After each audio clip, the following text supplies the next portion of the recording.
Bem, amados, então vamos ao conteúdo da nossa aula 13 no primeiro horário, no segundo horário, a aula prática, a aula 14. Foram 7 oportunidades que aqui tivemos, 7 domingos, 14 aulas falando sobre interpretação bíblica, não é?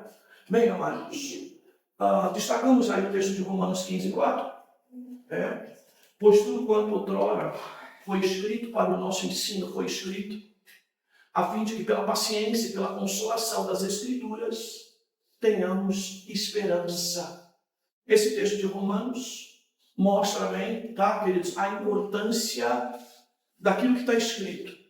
Tá? Entendermos, então, que a nossa regra de fé e vida prática, ela é resultado das Escrituras, daquilo que a Escritura nos orienta, que a nossa receita para a vida com Deus, ela passa obrigatoriamente pelo nosso entendimento das Escrituras. Então, o valor daquilo que foi escrito, vale a pena a gente reiterar isso, porque vivemos tempos em que isso já não é mais valorizado.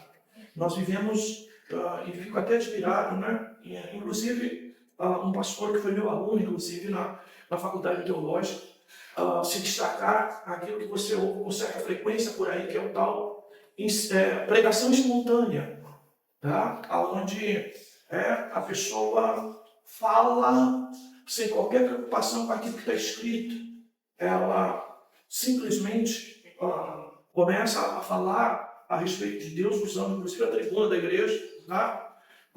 De revelações imediatistas, tá? E muitas das vezes conceitos muito mais para atender o humanismo, atender aspectos de antropologia, de hedonismo, não é? De prazer e satisfação do ser humano, do que o próprio conhecimento de Deus e a própria ideia deste homem caído e a necessidade que este homem, mesmo ressuscitado em Cristo, tem que ter de preocupação para eventualmente não voltar a viver a situação de uma vida movida pela velha natureza. Tá? Então, o valor daquilo que foi escrito. Entendemos, então, de que a Bíblia ela vai mostrar e vai trabalhar em nós essa ideia da paciência e consolação, como eu disse aos irmãos. Tá?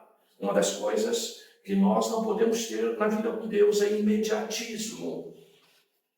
Deus vai usar toda a nossa vida para nos ensinar, tá, queridos? E nisso não adianta a gente querer pular, a gente querer avançar, não é? A gente querer usar, não é? Os recursos de hoje, de passar uma imagem, não é? De correr uma imagem.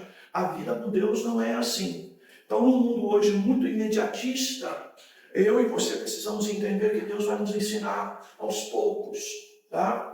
Por quê? Por conta da nossa própria dificuldade de aprender, tá, queridos? Então, a Bíblia, muitas das vezes, ela vai utilizar essa ferramenta de gerar em nós essa ideia da paciência, a capacidade de saber esperar, a capacidade de saber progredir passo a passo, tá, queridos? De entender como a Bíblia revela o cuidado de Deus e a paciência do próprio Deus em que nós temos que ter até com a gente mesmo, por conta das dificuldades que por vezes a gente tem. E olha, irmãos, muita gente desanima por conta dessa situação, tá? Porque achou que errou quando não devia errar, que já deveria ter progredido um pouco mais, de que isso ou aquilo não é para ele, tá, queridos? Então, nós precisamos entender isso. Entendemos também o quanto a Bíblia é uma ferramenta de consolo, tá? Em relação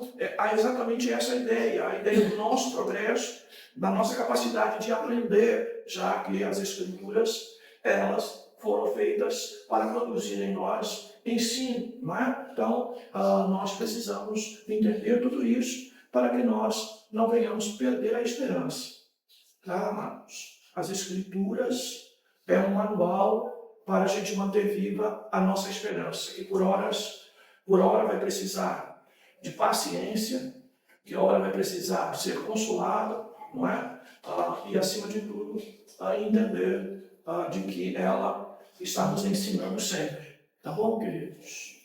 Bem, nós citamos aí então algumas palavras-chave que é bom os irmãos guardarem, porque elas vão ser muito importantes, não é? Para o nosso laboratório. Contextualizar na aula 1.2, investigar na aula 3.4, comparar na aula 5.6, a Bíblia é sua própria intérprete na aula 7.8, a Bíblia e seu aspecto gramático histórico, aulas 9.10, e aula 11.12, o Tioff, a linha de corte, para estabelecer exatamente a ideia de contexto. Tá? Bem, estamos sempre voltando, porque isso resume de alguma forma todo o ensino. A Bíblia Sagrada, então, é divina e humana. Ela tem uma classificação chamada de um livro teândrico. Tá? Então, ela, ândrico, né? Está relacionado aí à palavra ligada a homem, não é? E ter ali de Theos, né? Ligado então à ideia de Deus. Tá? Então, estou diante de um livro, tá? Que é humano, mas também é divino, tá, queridos? Essa ideia se relaciona à própria natureza divina e humana de Jesus, a chamada união hipostática. Então, o Verbo de Deus, não é?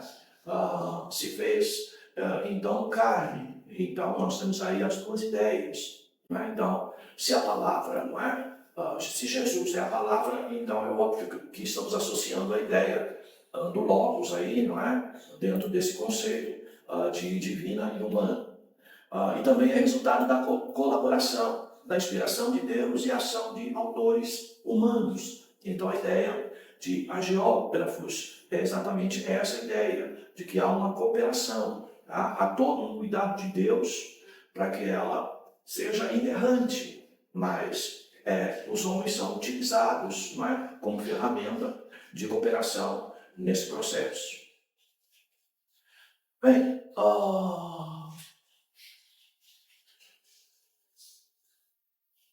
nós vamos então falar hoje um pouquinho, né, sobre a interpretação histórica.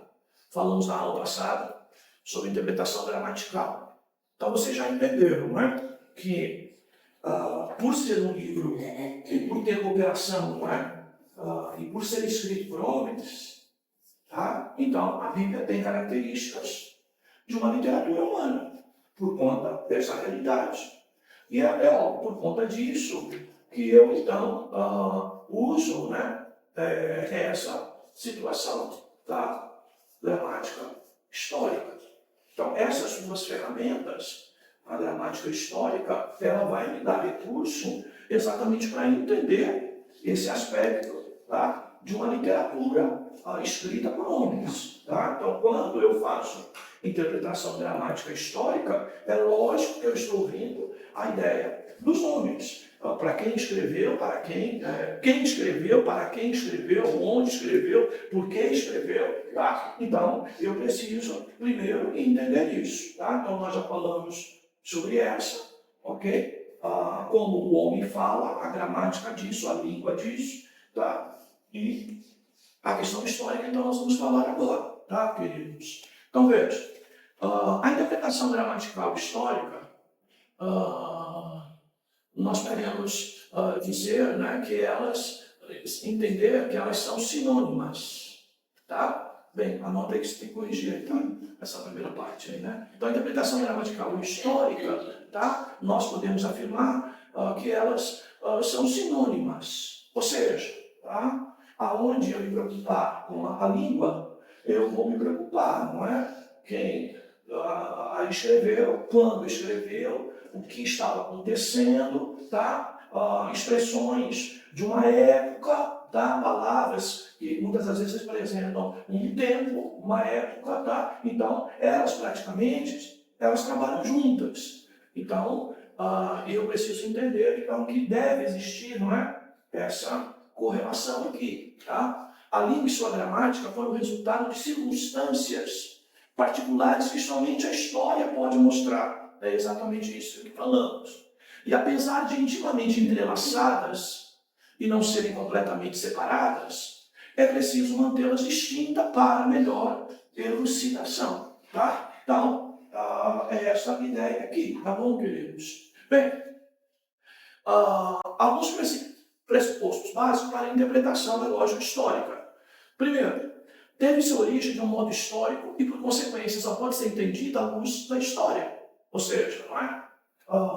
Quem falou, num determinado momento que falou, num determinado momento que escreveu, tá? Isso tem um momento, tá?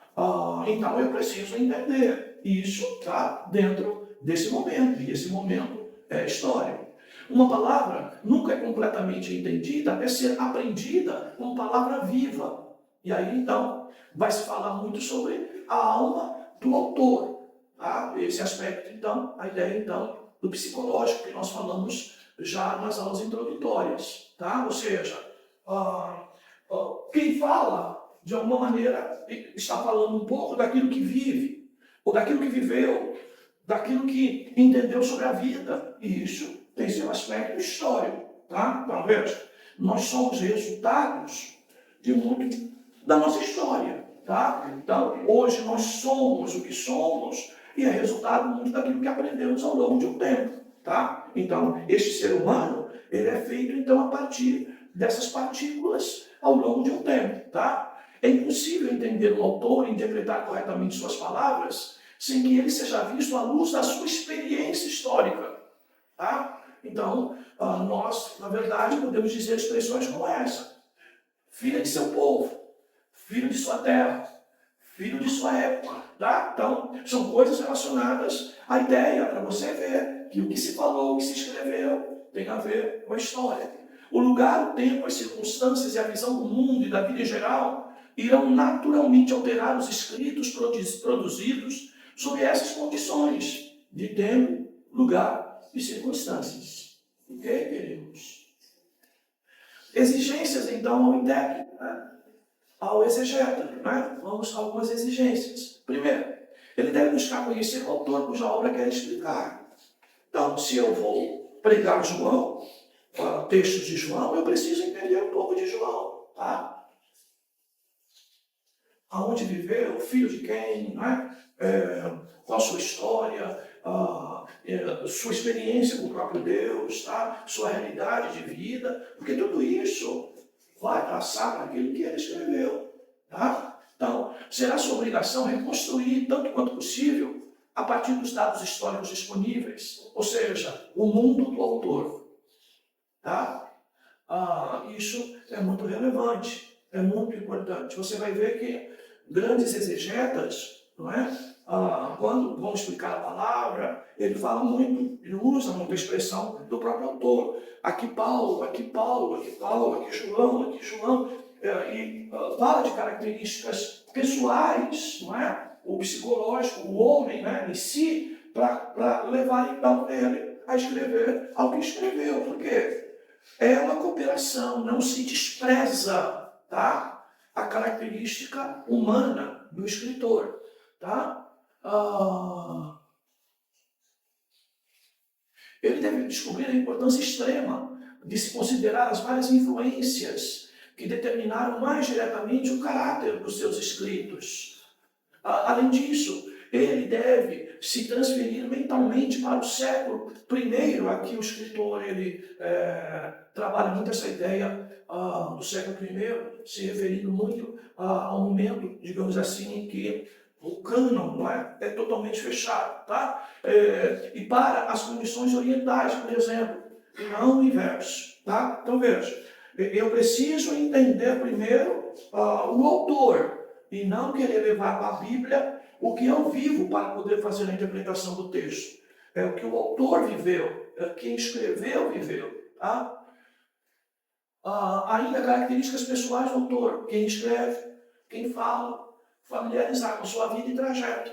Isso é muito importante, tá? Bem, você não precisa efetivamente, na sua pregação, discorrer, às vezes até como eu faço aqui, longamente sobre uma situação de característica do escritor. Eu não preciso fazer isso, tá, queridos? Mas a minha interpretação vai levar em conta isso, tá bom? É como eu costumo dizer para os irmãos, né?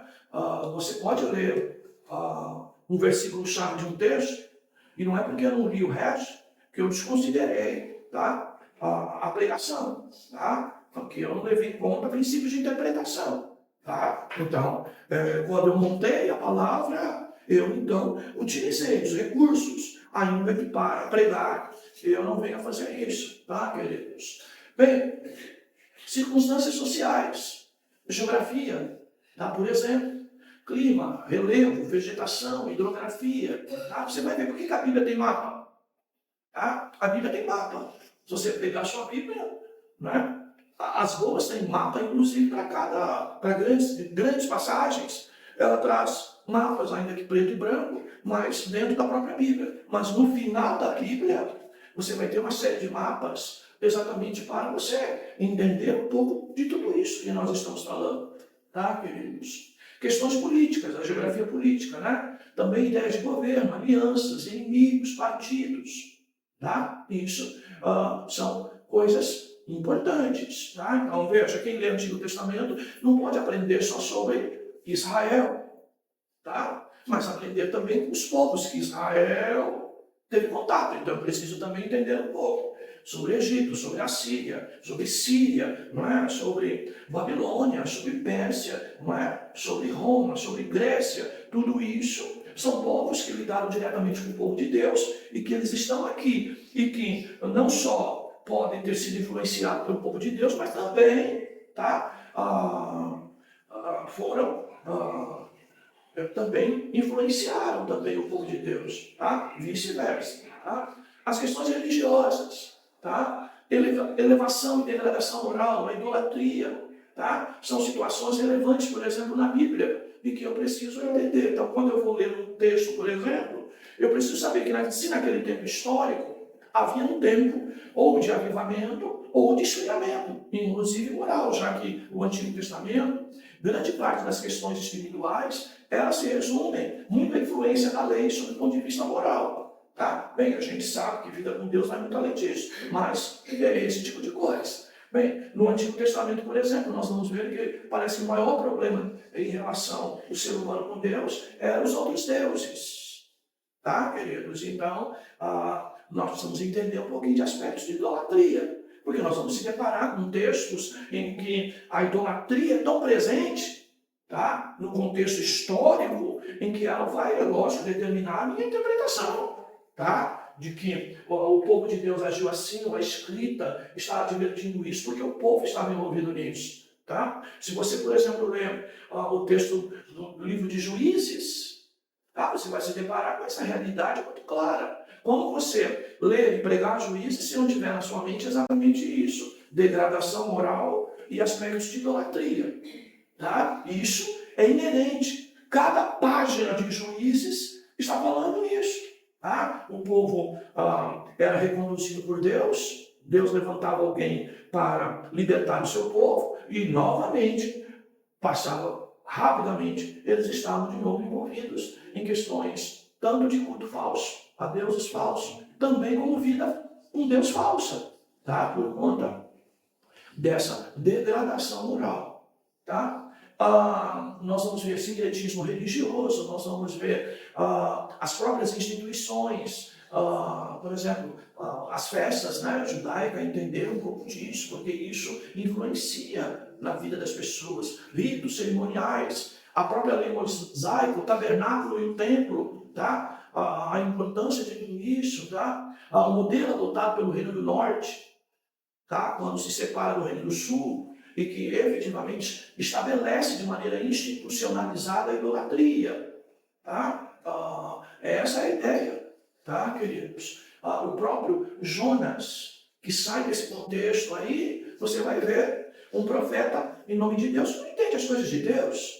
É Jonas, ele sai desse contexto, do Reino do Norte. Tá, queridos? Então, se você não considera isso, você fala, mas que Jonas é esse? Que pregador é esse? Que foge do que Deus manda fazer, que não entende que Deus é para todos os povos, que Deus quer produzir arrependimento, quer levar o povo a conselho. Como que é? Um pregador não entende nada disso. Tá? Pode ser influência. Tá? Do próprio Reino do Norte, como ele se afastou das coisas de Deus, e como Jonas também pode ter sido influenciado por todo esse aspecto, não só de degradação moral, mas também de aspectos de idolatria e afastamento de princípios divinos adequados. Então, preciso entender isso. Por que Jonas faz isso? E aí, será que eu posso ser um Jonas? Quais causas que levaram Jonas a ter todo esse tipo de comportamento? Da onde ele veio? O que ele viveu? Tá, queridos? Então isso é bastante relevante. Tá? Por exemplo, as seitas judaicas na época de Jesus. Tá? Entender isso de maneira clara. Tá? Então, fariseus, saduceus, herodianos, essênios, não é? Todas essas castas, eu preciso entender. O politeísmo grego, você vai ter Paulo em Atos dos Apóstolos, mas muitas das suas cartas são escritas para, de alguma forma, combater o politeísmo grego. Ele, que influencia, lógico, o romano, mas ele, é óbvio que ele escreve carta como Gálatas, que erros de origens de judaísmo, não é? Mas a grande parte da pregação de Paulo, ele está dentro do contexto de politeísmo. Então, Atos 17, por exemplo, é um grande exemplo disso. E tudo isso vai influenciar a escrita do autor, tá, queridos? Bem, a questão histórica ainda ligada, né, características peculiares aos escritos. Os leitores e ouvintes originais, a quem primeiro foi escrito. Então, a Bíblia Sagrada, ela tem um primeiro destinatário. Então eu preciso entender um pouco disso e mergulhar dentro das Escrituras, como eu costumo dizer aos irmãos, aos livros normativos. Eu preciso buscar apoio do quê? Do livro histórico, dos livros históricos. Tá? Uma palavra de um profeta Isaías, que muitas das vezes é muito dogmático, não é? Que é muito didático na sua forma de apresentar a palavra de Deus, porque ele é bem evangelista, foi a palavra dele de quarta-feira, não é? Então, essa ideia, eu vou entender o mundo de Isaías, por exemplo, olhando o quê? Olhando o livro histórico, tá? Entender porque ele já começa com todo aquele cenário, não é? de total quebrantamento e até de um certo terror, quando consegue contemplar, tá, queridos, a realidade dele e do seu tempo. Como já nós dissemos assim, quando Deus se apresenta em santidade para nós, qual é a nossa tendência natural? Ai, que lindo, que maravilhoso, como nós vemos por aí, até nas manifestações das igrejas pentecostais. Não. Quando eu enxergo isso, né, pelo olhar de compreensão das Escrituras, o que eu faço? Eu tenho que me quebrantar, me jogar ao pó, entendeu? Pôr o rosto em pó e pedir misericórdia a Deus. Por conta do quê? Se a santidade de Deus me é revelada, a minha pobreza moral automaticamente é revelada. Ou Deus está mostrando sua santidade e eu agora me sinto um centrão. Não, não é isso que a Bíblia mostra. Ao revelar a sua santidade, automaticamente a contrapartida em nós é o nosso quebrantamento, a palavra que o puritano usa muito, ou seja, a consciência das nossas misérias, é a situação de Pedro, não é? Quando Jesus se apresentou e ele precisou se jogar no mar para se esconder. Por quê? Contemplou, e não é só sua realidade de roupa, tá? Como alguém prega, mas a sua realidade, tá? Do que havia acontecido. Dele garantir que não deixaria o mestre, negou nas circunstâncias que negou.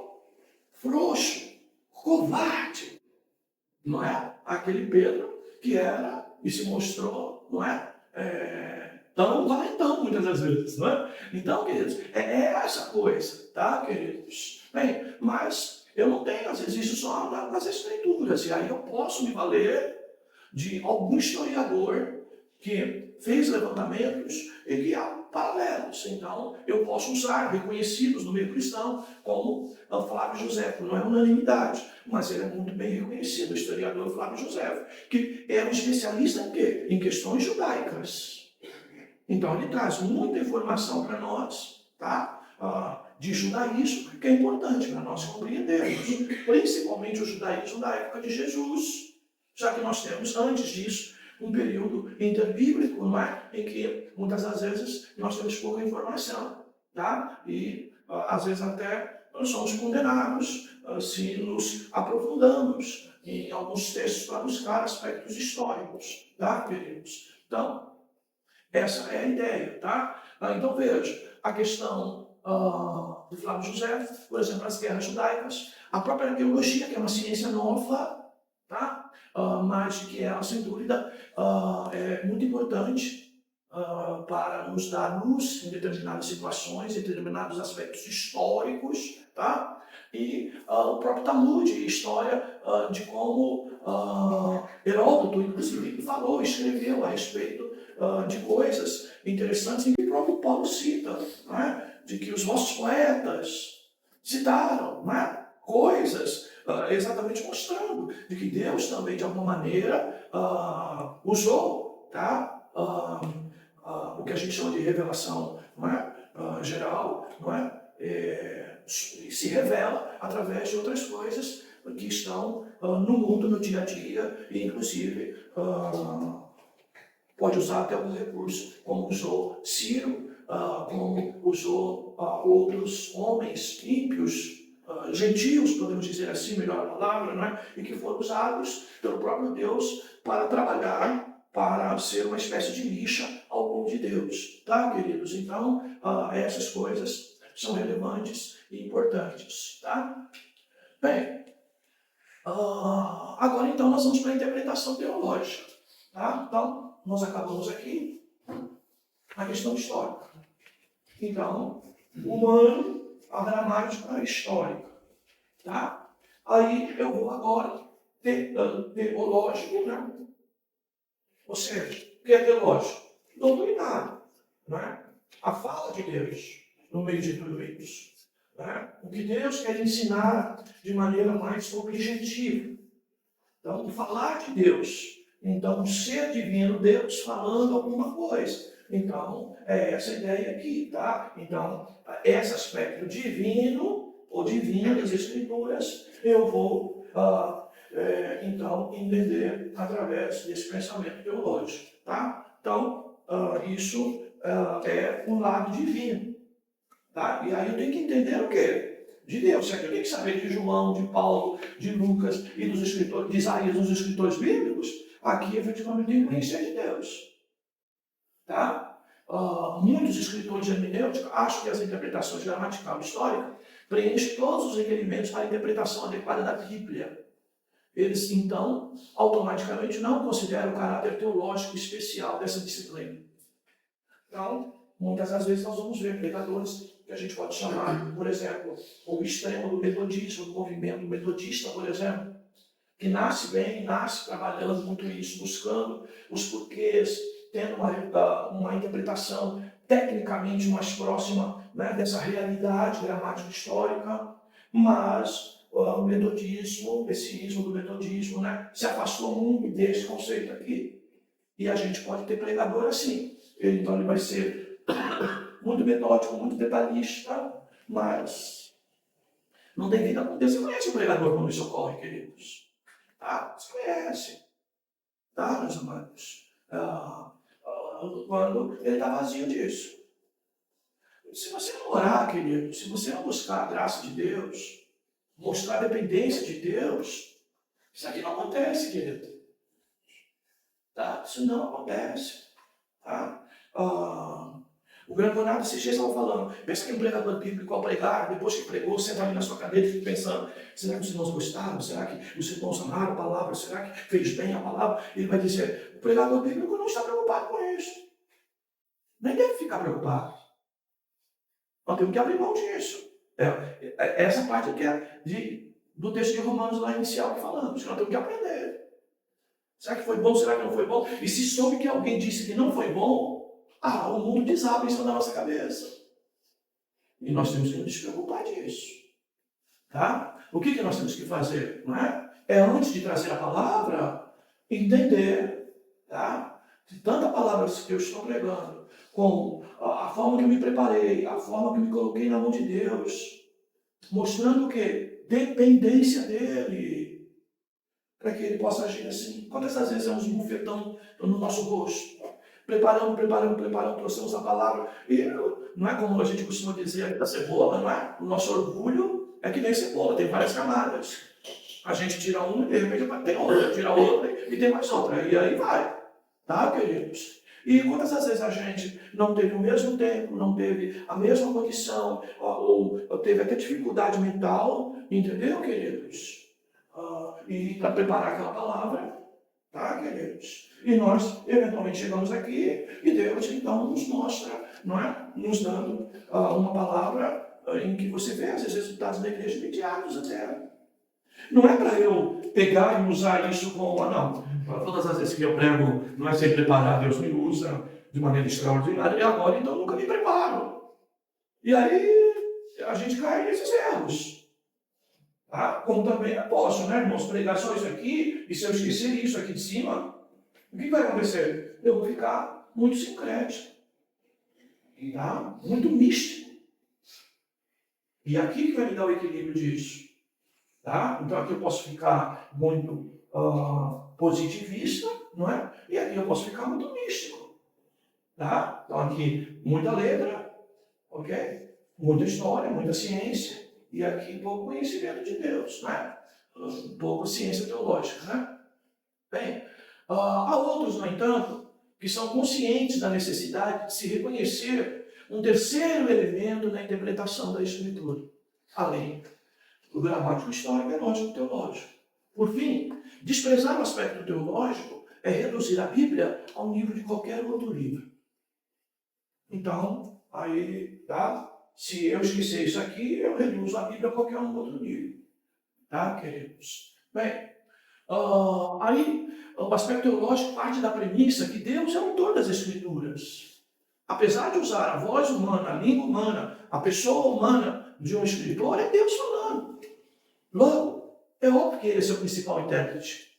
E nesse caso eu preciso o quê? Conhecer de Deus. Então aquilo que falamos recentemente, vida com Deus. Tá, irmãos? Então, nesse aspecto, temos que considerar, primeiro, se eu vou interpretar teológico, que a Bíblia é como uma unidade. Por exemplo, a relação entre o Antigo e o Novo Testamento. Tá? É uma questão, tá, de unidade. No Antigo Testamento, tá, existe a própria ideia, não é? Antigo instrumento de herança. O que é um testamento? É um instrumento jurídico de herança. E o Novo Testamento? A mesma ideia, testamento. É um instrumento jurídico, o testamento, tá? De herança. Tá? Então eu preciso entender essas duas características. Tá?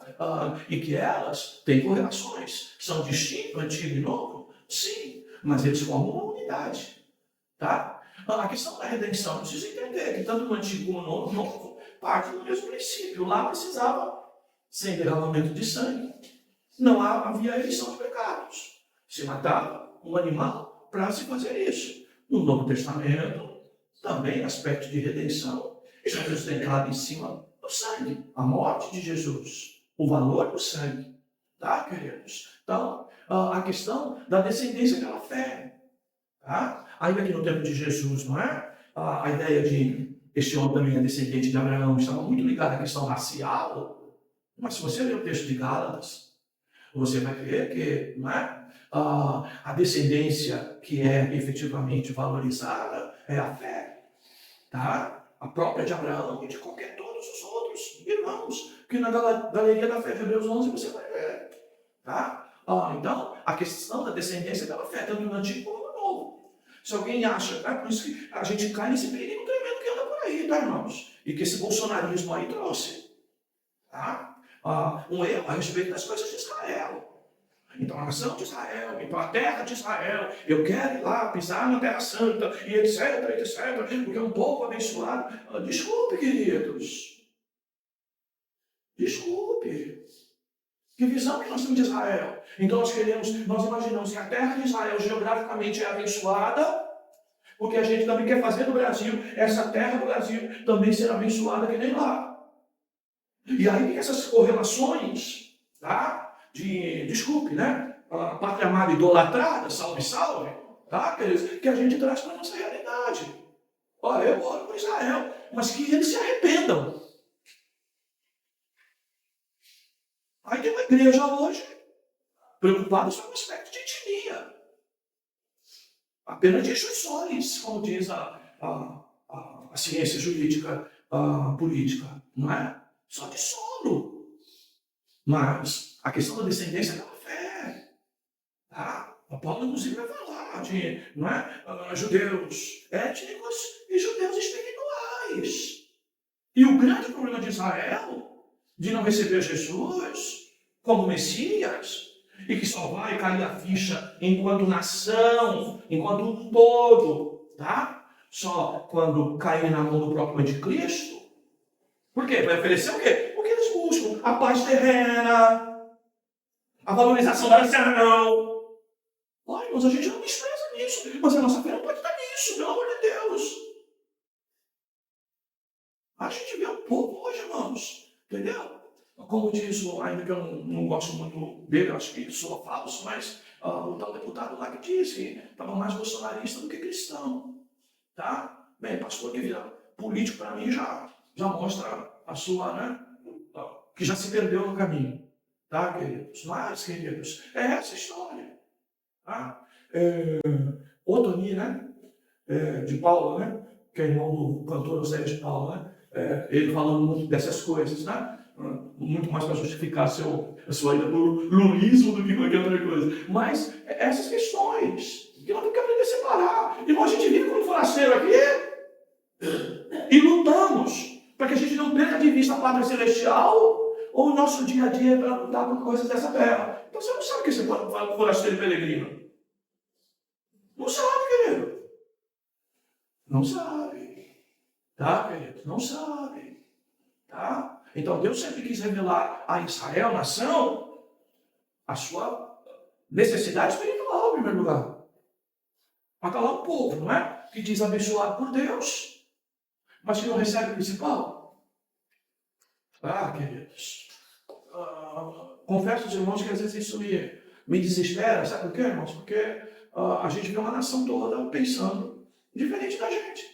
Tá? Bem, diferença relativa entre os privilégios e obrigações. Tá? Nós vamos ver, tanto no Antigo como no Novo, certas diferenças, mas elas são relativas. Tá? Ordenanças do Antigo e do Novo Pacto. Então, por exemplo, uma ordenança do Novo, a ceia do Senhor. E qual a ordenança que corresponde a isso no Antigo Pacto? A Páscoa. Quantas vezes você já viu pregando aqui dia de ceia isso? Tá? Então, até em ordenanças, nós temos similaridades. Tá, queridos? 2. Na interpretação do Antigo e Novo Testamento. Por exemplo, o Antigo Testamento oferece chave para a interpretação correta do Novo Testamento. Tá? O Novo Testamento é um comentário sobre o Antigo Testamento. Não se deve reduzir a importância do Antigo Testamento e não ver no Antigo Testamento o que não está lá. Tá? Que é o que citamos aqui até esses dias falando de que nós usamos a primícias, eu uso ela muito, né? E eu uso muito a expressão para vocês que é não forçar o texto, não forçar o texto, não forçar o texto, entendeu? Quando eu quero espremer para tirar alguma coisa e dizer que o texto está dizendo aquilo quando ele não está, tá? Então, o cuidado que eu tenho que ter, porque se eu tenho que ver Jesus em todo o Antigo Testamento, tá? Aí eu começo a ver Jesus onde ele não está lá, especificamente. E isso pode acontecer. Tá? Então, muitas das vezes eu tenho que ampliar isso para poder então, mostrar Jesus naquele texto. Porque senão eu fico, não é? Forçando as coisas. É que nem parábola. Eu quero pegar a parábola, em vez de ver o sentido da parábola, eu quero ficar dando a cada palavra que está na parábola um sentido espiritual. Tá? E não é por aí. Tá? Ainda os significados diferentes de livros da Bíblia em sua totalidade. Tá? Então eu vejo, eu tenho que entender os sentidos diferentes dos livros da Bíblia em toda a Bíblia. Tá? Então eu preciso comparar isso e entender isso. Tá? A questão teológica, a palavra de Deus é uma produção orgânica. Há relacionamento entre cada livro. E eu preciso aprender a ver a sua interligação. Tá? E por que estão dizendo isso? Quando eu pego apoio até de um outro texto, fora do livro que eu estou, tá? Eu preciso tomar cuidado com essa interligação. Aquilo que eu falei para vocês, de que o grego koiné, que é o grego bíblico, o grego mais primitivo, ele trabalha muito a questão dos conectivos. E nós damos muito pouco valor aos conectivos, principalmente preposição e conjunção na nossa gramática. E eu preciso aprender a ver essas interligações que existem. Porque, veja, São 66 livros, escritos por autores diferentes, em tempos diferentes, em lugares diferentes, grande parte deles, tá, queridos? E eu preciso entender que eles só estão dentro da coletânea porque eles têm o quê? Interligações, tá? E eles se sustentam entre si. 2. Como cada livro se relaciona à Bíblia como um todo. Tá? Então veja, eu começo a ler um livro, ou vou pregar um texto num determinado livro. Eu preciso, como eu costumo dizer para os irmãos, lembrar sempre das águas correntes.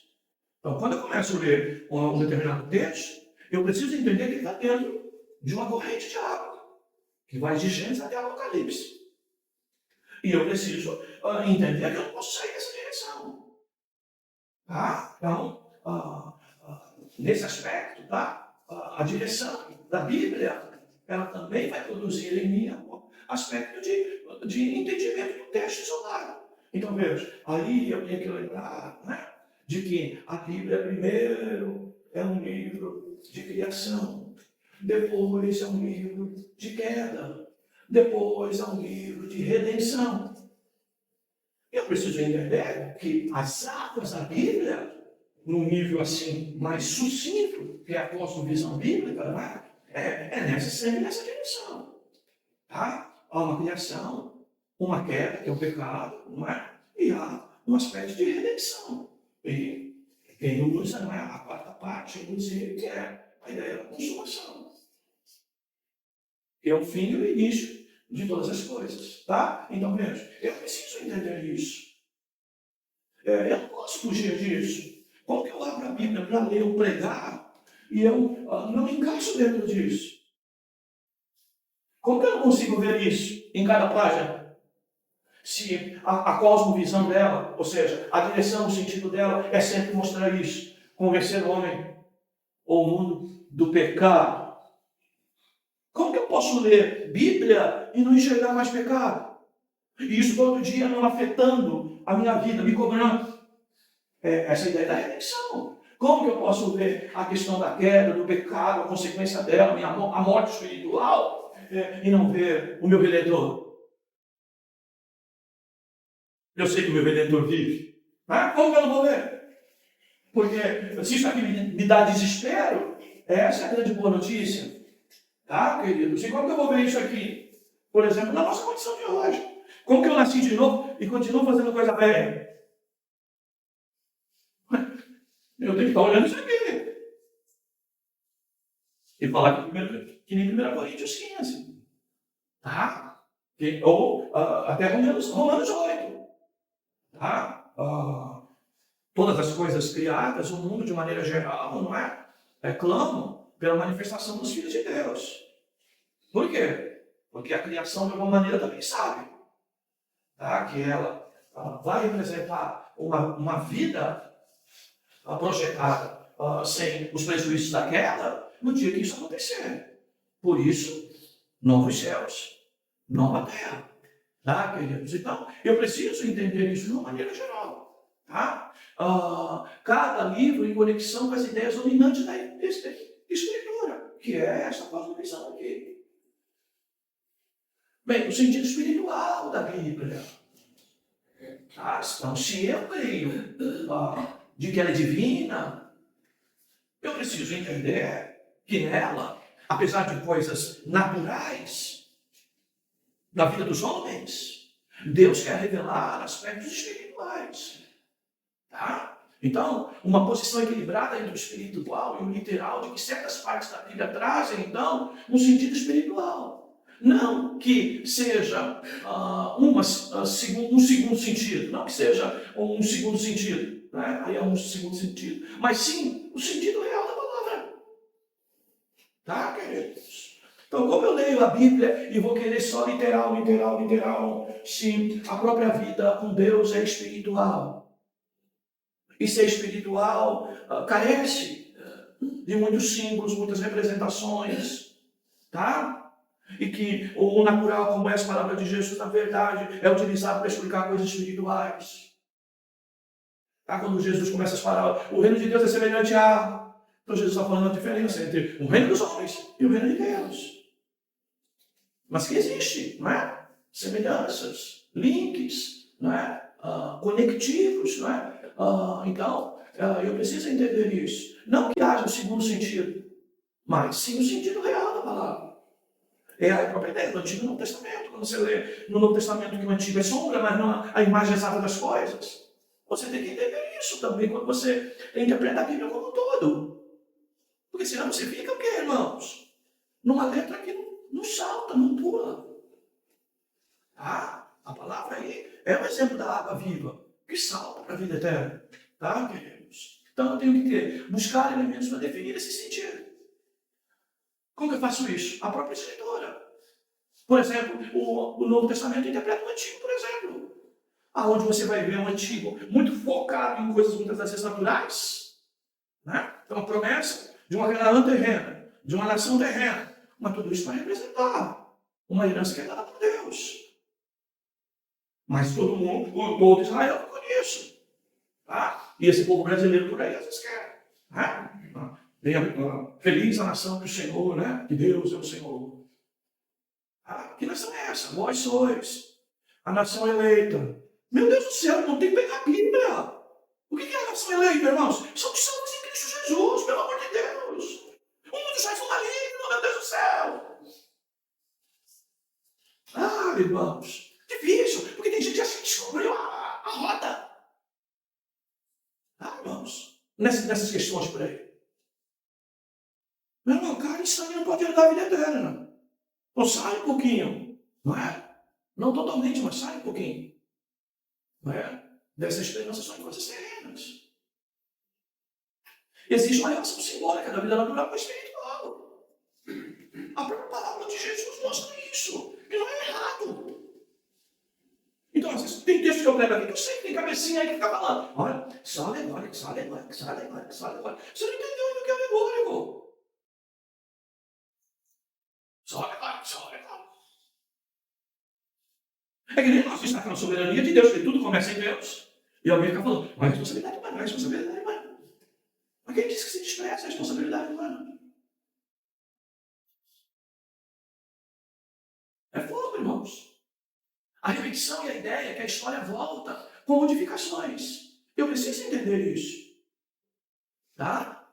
E você vai ver o povo de Deus, desde a época que saiu do Egito lá, pelo menos, vamos pegar esse Egito, que Moisés reclama com Deus. E que diz ainda para Moisés, olha, vou mandar um anjo contigo. Não me faz sair daqui, não. Eu levar esse povo? E tu ainda, que tu chamou, e agora vai me deixar sozinho, vai me mandar um anjo? Não faz isso, não. Parece a Clarice, né? Para quem critica aí, né, que eu fico falando mal de anjo. Bem, irmão, se eu tenho que Deus, eu preciso de anjo, tá? O anjo, Deus usa se ele quiser. E eu continuo batendo nisso. Tá? É a questão aí de Moisés. Vou te mandar um anjo com você. Não, se tu não for comigo, não faz isso aí, isso não dá. Não tem crente que nem um anjo. Bem, meu irmão, queira o Espírito Santo, tomara que você tenha. Tá, queridos? Aí eu pensando numa ideia de que a história volta com modificações. Tá? Então, eu tenho uma história repetitiva, que se repete muitas das vezes, mas o agir de Deus, diferente. Eu preciso entender isso. Não é porque a história é assim que Deus agiu da mesma maneira. Não, a história se repetiu, mas Deus agiu diferente e ela acabou sendo conduzida por um outro caminho. A própria história. A relação íntima entre a vida individual e comunitária. Bem, isso é outra coisa interessante. Eu vou usar até isso, né? Na pregação. Mas vejam, é importante isso. Eu estou lendo um texto, que é de um personagem, de uma pessoa, mas você vai ver a Bíblia ampliando isso para um povo. Tá, queridos? Seja no Antigo Testamento o povo de Israel, seja no Novo a igreja. Tá? E eu preciso entender isso. Então, veja, muitas das vezes são experiências pessoais, íntimas de alguém, particular de alguém, mas que é para ser aplicado num campo coletivo. Porque nós somos um único corpo. Tá, queridos? Segundo, a extensão do sentido espiritual. Ela não é limitada a qualquer livro ou tipo de classificação. Tá? Então veja, eu pego um livro histórico. É só a história que eu tenho lá? Não, é um desafio, mas nada em doutrina. Eu pego um livro doutrinário, só doutrina, eu posso ter dificuldade, mas tem história. E é por isso que o bom texto que nós temos, né, histórico, de Macabeus, não está na nossa Bíblia. Por quê? Tem história. É importante a questão gramática histórica ali, no Macabeus, que vai nos explicar o período interbíblico. O período entre Malaquias e Mateus. Você parece que começa Mateus, parece que é outro assunto. Por quê? Porque nos falta o link do período interbíblico. O mundo que termina em Malaquias, o judaísmo que termina em Malaquias, não é o mesmo judaísmo que nasce em Mateus. Ele foi deturpado no período interbíblico. Mas não está na nossa Bíblia. Por que não está na nossa Bíblia? Porque onde tem história, tem que ter doutrina. Onde tem que ter doutrina, tem história. Uma coisa valida a outra. Tá? Então, se é humano, muito bem, gramático histórico tem história, sim. Mas se não tem um teológico que representa a vontade, a norma de Deus, a forma de Deus pensar, a vontade de Deus revelada, se isso faz diferente, não está na nossa Bíblia. Porque é uma lei teológica. Entende por que Macabeus não está lá na nossa Bíblia? Por conta disso. Agora você vai lá em casa e vai ver Macabeus. Eu tenho Macabeus separado lá meu. Não está nem no livro, nem na Bíblia Católica. Está separado. Porque ele traz muita história. Tá? Mas eu tenho que entender. Tá? Que ele não é inspirado por conta disso. Mas gramático histórico. Tá, irmãos? O inspirado. E que vai dar ênfase à Bíblia ser inspirado sobre, né, a gramática histórica é a teológica. Tá? Segundo, certo? A interpretação simbólica e tipológica, você sabe que isso tem na Bíblia. Deus não se revelou apenas em palavras, mas também em fatos. Então tem coisas que Deus cita, descreve, fala, letra por letra, palavra por palavra. Outras coisas é o quê? Fatos. As palavras são um exemplo disso. Tirando a do semeador, olha as outras. A do semeador, Jesus teve a capacidade, né, de explicar o sentido espiritual dela. Mas as outras estão lá. O reino de Deus é semelhante a... Tá, queridos? Aí conta uma história, os fatos. E eu preciso entender que a palavra de Deus também fatos. Deus não fala apenas com palavra na Bíblia. Há história, há acontecimentos, há fatos que falam por si próprio. A Torre de Babel fala por si próprio. O que é? Eu queria me livrar das consequências do pecado fazendo a minha própria religião. A minha própria pirâmide de proteção. Tá? Veja. O verbo se fez carne. A palavra se torna fato. Tá? Então, o Logos de Deus, a palavra de Deus, o laje de Deus, se fez o quê? História. Porque Jesus nasceu como homem. E como eu já disse para vocês, eu vi outro dia já assisti algumas vezes a aula dele sobre esse assunto, não é? Ele foi no Canal Livre uma vez, foi aqui no outro programa da Bandeirantes, que tinha muito bom domingo à noite, nem sei se tem ainda, que é o Jesus Histórico. E fala de Jesus Histórico, Jesus Histórico. Mas aí, para você, Deus? Não, né? Foi um grande homem. Um dos melhores que passou por essa terra, que a gente deve ter seguido seu comportamento, mas tem poder para te salvar? Você crê nele como Salvador? Não, isso aí é bobagem. Bem, os fatos podem ter significado simbólico. Fatos, não é? São símbolos. E eu preciso ler esses símbolos. Os fatos podem ter significado tipológico. Por exemplo, a serpente de metal. E como alguém condena a gente, de, às vezes, né, de ficar falando aí no ouvido dos irmãos, né? Só alegórico. Meu Deus do céu, que obtuso, que hipotenusa. Tá vendo? A gente consegue, né, xingar alguém sem falar, né? Palavrão, né? Ou palavrão em outro sentido, né? Que obtuso, que hipotenusa, né? Meu Deus, que isósceles. Não é aquele triângulo que tem uma ponta maior? Meu Deus do céu! Olha esse peito de metal! Olha Jesus falando assim como Moisés levantou a serpente de metal. Importa que o filho do homem seja levantado. Ah, não! Oh, meu Deus! Olha o fato de lá, representando um fato cá e que tem uma palavra. Jesus vai morrer, vai para a cruz. E a cruz, a sua morte, é a minha redenção, a minha salvação. Eu preciso crer nisso. Oh, gente! cabeçola. É necessário considerar devidamente a diferença essencial entre tipo e antítipo.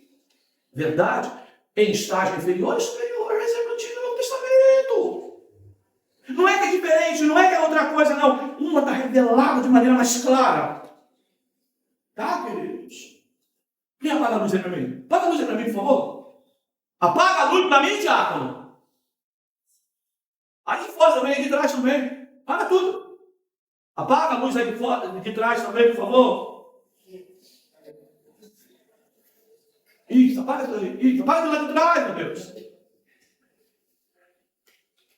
Jesus. Por muito menos lá em casa, o chinelo já tinha virado. Menino, me dá isso! Menino, me dá isso! Aí, ó. Antigo Testamento. Aí, ó. Tá me vendo? Tá. Tô te vendo? Tô. Aí. Agora acende a luz. Todas. Tá me vendo? Olha, volta lá, ainda lá atrás. Uma hora ali. Pastor, eu iluminado, não. Jesus, imagina como viver com um homem desse 24 horas. Segura. Doente e morre. Né? Olha só aqui, tá me vendo? Ah, pastor, muito melhor. Muito melhor. O escuro antigo. Dá para ver? Dá. Mas precisa da luz do novo. O novo ficou melhor, melhor. Estou te vendo? Parece árvores que andam. Não é isso que diz o texto? Árvores que andam. Mas Jesus foi lá de novo, trouxe a luz do Novo Testamento. Opa, agora estou vendo perfeitamente. Agora estou vendo perfeitamente. Agora não está mais embaçado. Entende, queridos? Isso é a Bíblia. Isso é a Bíblia. Ai. Já desistiram os três do laboratório com essa minha pegada. Ai, filha, parece que eu estou bravo, né? Fica tranquilo, tá? A interpretação da profecia. Tá? Eu preciso evitar seus extremos. Por exemplo, a profecia nada mais é do que a história de acontecimentos antes deles terem acontecido. Isso é um extremo. Tá? Não, a profecia é um fruto de uma intuição ou pressentimento. Isso é outro extremo. Tá, queridos? Então, a profecia bíblica deve ser definida simplesmente como uma proclamação de que Deus revelou. Tá? Deus noticia, traz à vista aquilo que é a sua vontade. Isso é profecia.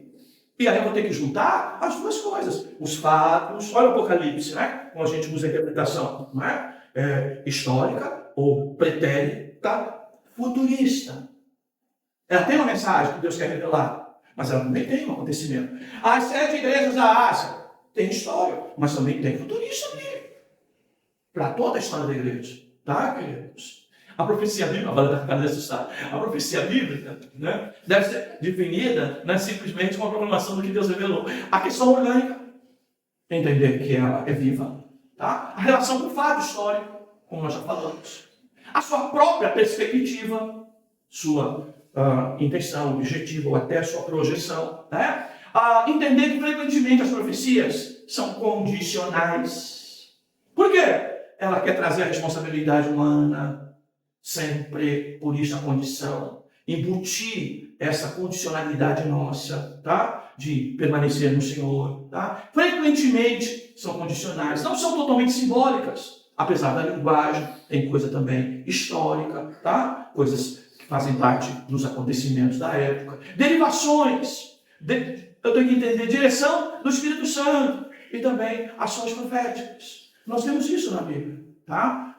Essa coisa que hoje o povo faz, as manifestações proféticas, tá? Isso não é mais para isso, porque Deus já se revelou pela sua palavra. Mas lá, ela era um instrumento simbólico para Deus estar comunicando algo, tá? Bem, a interpretação dos salmos. Olha lá, entender sua natureza. Eu saber distinguir os didáticos dos eminentemente líricos. Tá, queridos? Como eu já disse para vocês aqui, eu procuro usar sempre salmos buscando didática. Afinal, ele está na categoria de sapiencial. Então, título de livro de sabedoria. Então, de que ensina. Mas ele tem toda uma questão lírica aí, tá? E talvez os didáticos são pedagógicos, é lógico. Deus instrui por intermédio do poeta. E isso se dirige diretamente ao nosso intelecto. Nós temos líricos. E ele se revela por meio das emoções, das experiências do poeta, ou dos poetas sábios. E isso geralmente se dirige ao quê? Ao coração. Então, eu vou precisar interpretar, muitas das vezes, os líricos, entendendo sentimentos que, muitas das vezes, os autores em salmos passam, que você fica pensando, puxa, isso é um livro inspirado? E como que Deus aqui inspirou ele escrever, né, falando de que ele quer ver seus inimigos mortos, de que ele está angustiado, tá, queridos? Então, isso vai representar o quê? O coração, como o nosso coração. Tá bem, queridos? Quem pode imaginar eu aqui hoje pregando o que está dentro do meu coração em termos de sentimento, em termos de tristeza ou coisa semelhante? Sabe? Né, queridos? Isso pode acontecer. E aqui não tem uma chavinha para dizer, esqueço lá e vem para cá. Não tem a chavinha dos pregadores modernos, geralmente que usam neurolinguística. Se desarme e pense só as coisas agora em Deus. Desculpa. Conversinha de que por lá está tendo, tá? Neurolinguística. Quem mais usava isso agora está pregando contra, né? E falando que o irmão constrói a igreja dele assim, não é? E a Ana Paula Valadão, não é? Falando agora mal do André, né? André Valadão, na divisão que estão tendo lá. E ela está falando. Aquilo que eu já disse para os irmãos aqui. Né?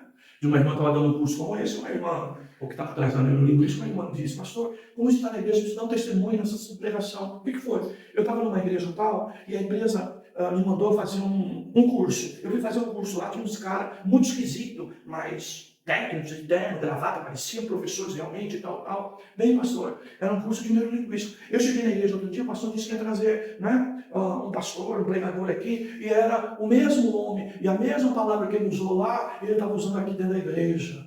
Está cheio de igreja assim hoje, queridos. Tá? Quando você vai ver, você está sendo manipulado e não sabe. Por técnicas como essa. Tá bem? Quando alguém diz para você desarmar, significa dizer que eu posso pregar qualquer coisa aqui que você não vai me censurar. Bem, se você censurar aquilo que é de Deus, aquilo que já serve, problema seu com Deus. Mas você tem que ter essa liberdade. Tá? A maior discussão recai sobre os líricos, que constituem a maior parte da nossa coleção de salmos. Os líricos, em primeiro lugar, contêm um elemento individual. Tá? Que é o poeta. Os elementos individuais, na maioria das vezes, têm um caráter representativo e comunitário. O sentido implícito da escritura. E eu não quero aqui defender Orígenes, não, tá? A Bíblia, a Bíblia, como palavra de Deus, contém uma plenitude e riqueza de pensamento inescrutáveis. Acho que eu vou chegar no céu e vou lembrar dessa aula do Orígenes. Bem, queridos, eu vou falar, olha o amigo do Orígenes, né? Sem dúvida. A sabedoria infinita de Deus prevê em sua inspiração um cuidado especial em revelar algo do seu íntimo, que certamente palavras humanas teriam dificuldade de escrever. Lembra aquele hino?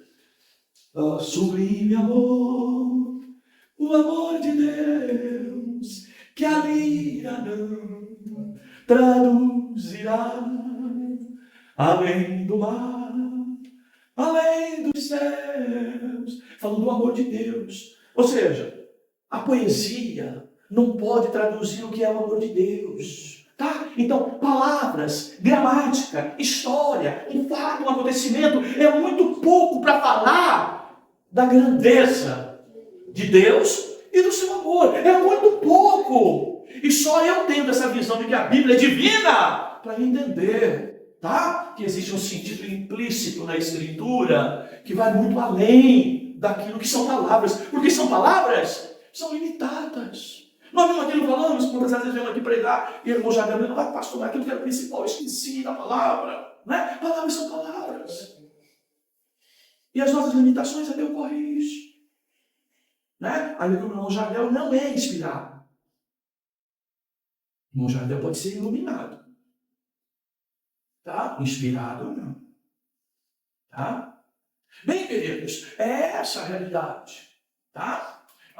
Bem, sem dúvida, a sabedoria infinita de Deus prevê em sua inspiração um cuidado especial em revelar algo do seu íntimo, que certamente palavras humanas teriam dificuldade de descrever. Como que o escritor vai escrever lá isso? Sem vida com Deus, sem esse cuidado com Deus, sem a inspiração de Deus. Como ele vai falar de coisas tão grandes?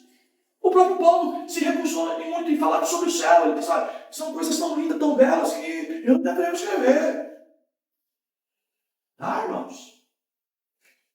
Essa história é nova. Ele foi arrebatado no céu e trouxe um bocado de coisa. Trouxe o saco cheio, a Nadine, né? Passou pelo céu. Eu cheio de saco de cabelo lá de manos que cortaram o cabelo. Foi no inferno, tinha outra quantidade por lá. Entendeu? Essas coisas. Tá, irmãos? É tudo muito sublime demais. Veja a reação de Isaías na sua revelação da glória de Deus. Tá, meus amados? É muita pretensão humana, às vezes. Subentende-se que um grande cuidado deve ser tomado ao traçar tais inferências a partir da palavra escrita. Então veja, é lógico, e tem um limite. Então, uma das expressões muito usadas, que a Bíblia não fala com clareza, eu não digo com certeza. Eu tenho que tomar cuidado. Mas eu tenho que estar na mão de Deus, tá, irmãos, para pregar a palavra. A palavra vai revelar coisas que vai mexer com o meu íntimo, por mostrar grandezas, que às vezes uma simples leitura não me levou a isso. Tá? Então preciso de Deus. É como eu disse aos irmãos, né? Nós precisamos entender coisas. Eu não me escandalizo, né? Por exemplo, grande parte dos irmãos aqui, não é? De grego na nossa baixada, são poucos que eu conheço, não é? Estudaram grego com padres. Tá? E qual o problema disso? Nenhum. Eu fui lá ter uma aula com o padre de gramática. Gente, de língua portuguesa. De matemática. Como não? Não pode dar aula de matemática. Não pode dar teologia. Mas eu tenho que tomar certos cuidados quando eu entendo dessa maneira. Tá? Mas eu preciso ter esse equilíbrio. Por isso, gramática histórica humana, teológica divina.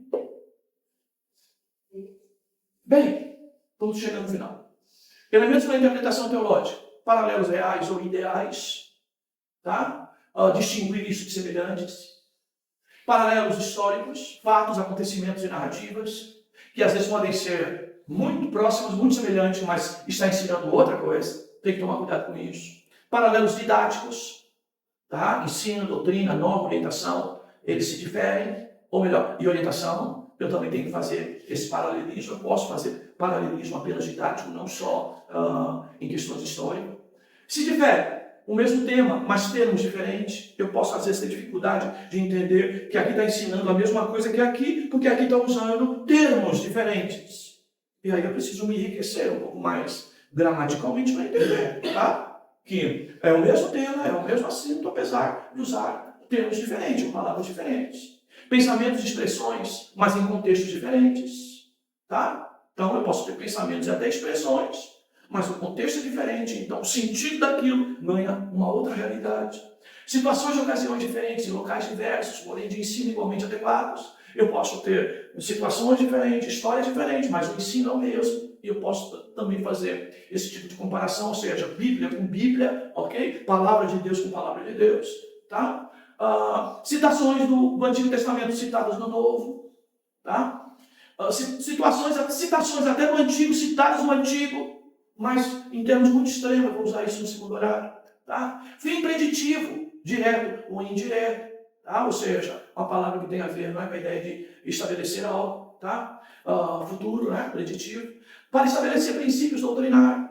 Tá? Então, eu também posso trabalhar essas coisas de paralelos para estabelecer princípios doutrinários. Também com o objetivo de desmentir ou repreender. Eu posso usar textos, né, para desmentir ou repreender determinadas coisas. Ou para uso retórico ou ilustração. Tem lá que parece algo que está ali para um grande ensino, mas ali, na verdade, é mais retórico e ilustrativo. A Bíblia também tem essas coisas. Tá? Tá bom? Elementos de interpretação teológica, a analogia da fé ou escritura. Você vai ler isso muito no livro. E aqui a ideia se relaciona chamada regula fide, que quer dizer a fé como norma. Quando você vai ver lá, não é? O mesmo Deus, o mesmo batismo, o mesmo Espírito, uma única fé. Essa única fé aí é o credo, a declaração de fé, as doutrinas fundamentais, tá? No que você crê?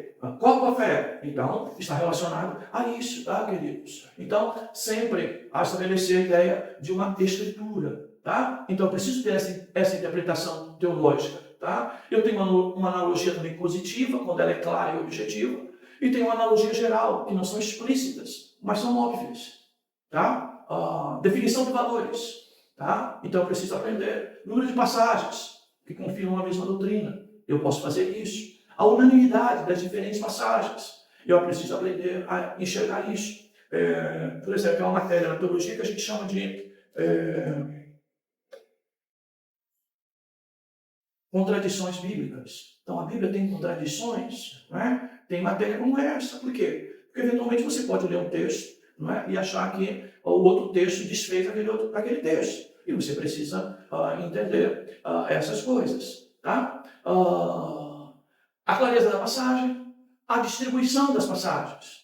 Quando uma doutrina é amparada apenas por uma passagem obscura da Escritura e não encontra apoio na analogia da fé, ela só pode ser aceita com grande reserva. Tá? Bem, eu tenho adotado sempre a ideia de que um texto isolado não gera doutrina. Mas você sabe que tem texto, tá? Que ele é uma doutrina clara e evidente. Tá? Mas, quando ela é obscura, tá? A gente precisa tomar muito cuidado com isso, tá? E sempre levar ela à luz, tá? Desse conceito de avaliar a doutrina se aquilo não fere princípios doutrinários fundamentais.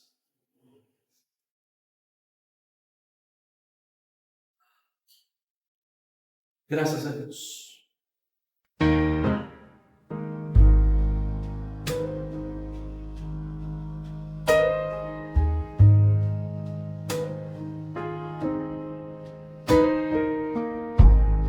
Eu trouxe minhas promessas, meus planos, minhas versões. Tentei subir sozinho, tropeçando em minhas razões.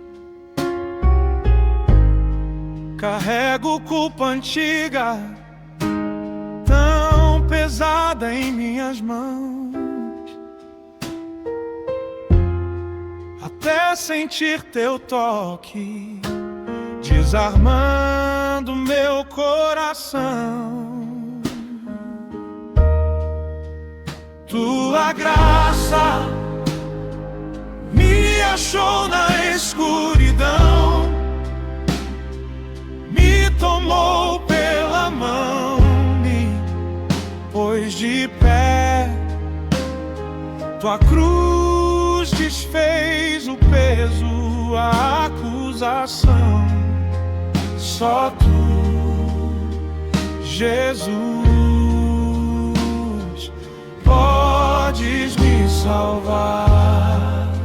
Só tu, Jesus, podes me salvar.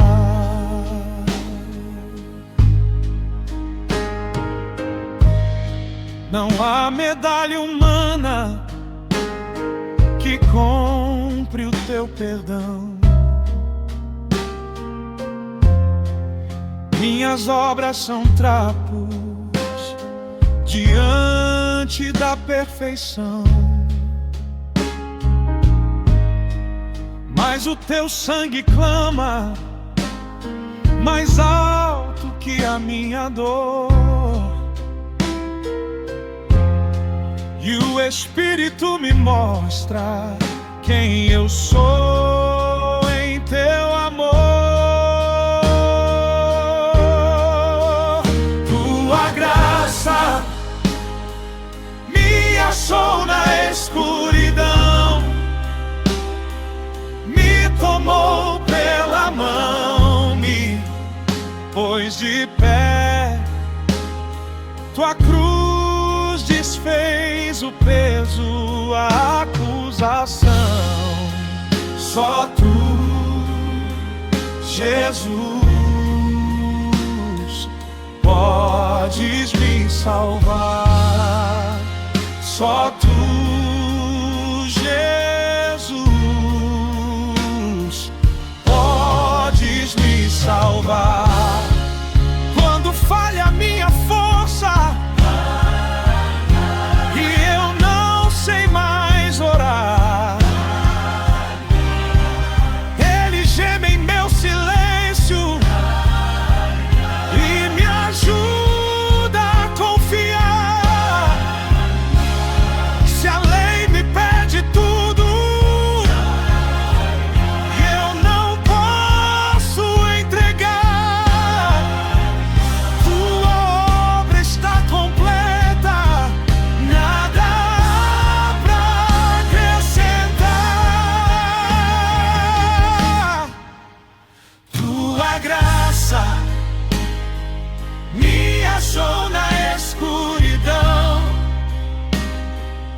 tua cruz desfez o peso, a acusação. Só tu, Jesus, podes me salvar.